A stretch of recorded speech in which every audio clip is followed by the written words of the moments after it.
ஒவ்வொரு தொகுதியிலையும் 10,000 20,000 பேர் இறந்தவர்கள், இடம் மாறியவர்கள் இருக்கிறார்கள். இதை நீக்கிறதுல திமுகவுக்கு என்ன சிக்கல்னு கேட்குறாரு. இதை நீக்கணும்னு நாங்கள் சொல்கிறோம். அதில் என்னங்க சிக்கல் அவங்களுக்கு? பிஎல்ஓட்டிருந்து படிவு தொப்புலாம் வாங்கி திமுக கொடுக்குறாங்க. அட்டாக் பண்ணுறாரா? விஜய் அதற்கு நேர் எதிர்மாறான நிலைப்பாட்டை எடுக்கிறார். கிட்டத்தட்ட காங்கிரஸோட நிலைப்பாடு என்று வைத்துக் கொள்ளலாம். இப்போ காங்கிரஸோட லைனை தான் எடுக்கிறாரு.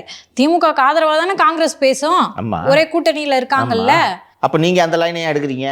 அதாவது இந்த அடுக்குமாடி குடியிருப்புகளில் இருக்காங்க இல்லையா, அவங்களுக்கே தெரியாமல் இந்த எஸ்ஐஆர் ஃபார்மில் திமுக காரங்களே சைனை பண்ணி கொடுத்துட்றாங்களாம்.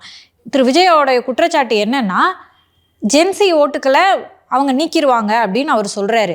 ஒருவேளை நீக்கினா அதுவும் தப்பு தான். ஆனால் அதை தாண்டி இதை மாதிரி இல்லாதவங்களோட ஓட்டை திமுக போடுவதனாலையும் திரு விஜயும் தானே பாதிக்கப்பட போறாரு.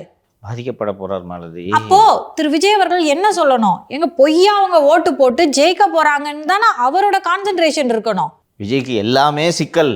ஜென்சி வாக்காளர்களை நீக்குகிறார்கள் என்று அவர் புரிந்து கொள்ளாமல் பேசுகிறார்.